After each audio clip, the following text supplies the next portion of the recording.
Today we're going to get into one of the wildest stories from World War II. It's about a top-secret army of artists, designers, and sound engineers who fought the war not with bullets, but with, well, with inflatable tanks, giant speakers, and a whole lot of imagination. I mean, that sounds like an impossible question, doesn't it? But it's the whole idea behind one of the most creative and just plain gutsy deceptions in military history. This was a plan to outthink the enemy, not just overpower them. So picture this. The year is 1944. The Allies are pushing their way across France after D-Day. It is a super critical moment. Every single move, every troop buildup is being watched by enemy spies and reconnaissance planes. And from way up in the sky, German pilots spot something that makes their blood run cold. Hundreds of Sherman tanks, tons of artillery, thousands of troops, all getting ready for a huge assault. It's their worst nightmare. Those reports fly back to German high command, and they do exactly what you'd expect. They panic. They scramble, pulling crucial divisions and big guns away from other parts of the front to deal with this massive threat. And here is the unbelievable part. Those tanks, they were inflatable balloons. The artillery, just rubber mock-ups. The sound of that giant army, it was all just a recording blasted from huge speakers. The Germans had been completely and totally tricked. So who on earth was behind this incredible show? Well, this was the work of a unit so secret, they were known as the Ghost Army. And this is what makes it so mind-blowing. To fake an army of, say, 30,000 men, you'd think you'd need a pretty big force yourself, right? Nope. This entire unit, officially called the 23rd Headquarters Special Troops, was made up of just 1,100 guys. See, their real secret weapon wasn't manpower, it was talent. This was not your typical unit of career soldiers. It was a hand-picked collection of creatives.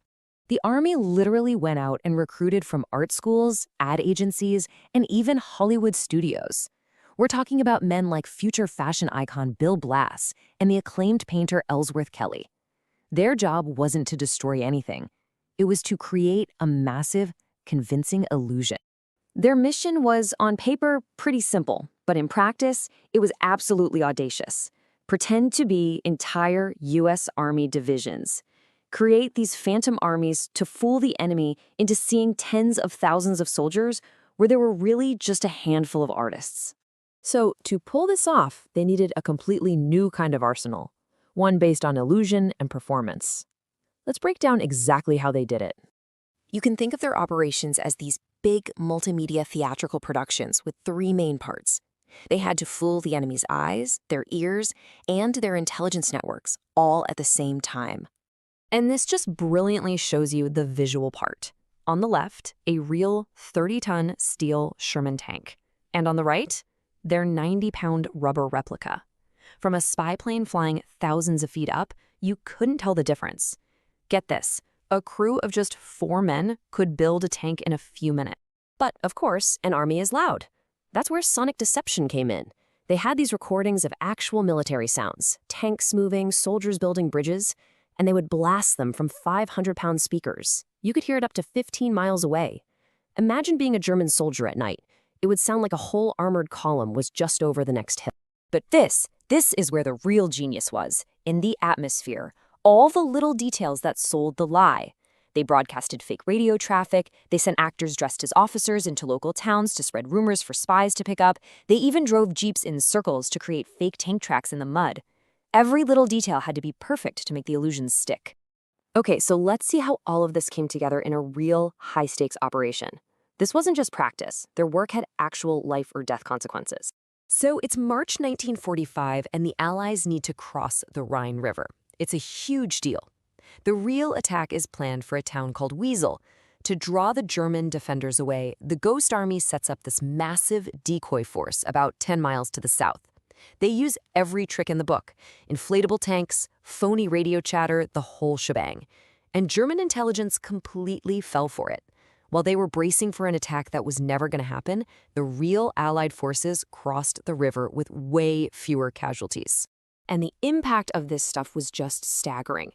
Over the course of more than 20 operations, military historians figure that the Ghost Army's creative deception saved somewhere between 15,000 and 30,000 Allied lives. But here is the final, absolutely mind-bending twist to this story. For decades after the war, nobody knew any of this ever happened. Their greatest performance was followed by an act of complete and total silence. The entire operation was classified top secret. These men went home after the war, sworn to secrecy. They couldn't tell their wives, their kids, their friends, anyone. For over 50 years, the story of the Ghost Army was, well, a ghost itself. When the story was finally declassified, these veterans could at last share what they did. And Bill Blass, who, went on to become this world-famous designer, always said that his secret work in the Ghost Army was the most important thing he ever did in his life. And their legacy is just profound. The tactics they pioneered with rubber tanks and sound effects, they were the direct ancestors of modern military deception. Today, inflatable decoys have become digital decoys and GPS spoofing. Sonic deception evolved into electronic warfare. The core idea, fooling the enemy's senses, is more relevant today than ever in our age of information and cyber warfare. In the end, the Ghost Army proved that an artist's imagination can be just as powerful as a cannon, that a sound engineer's recording can literally change the course of a battle. They fought not to kill, but to deceive, and in doing so, they saved thousands and thousands of lives.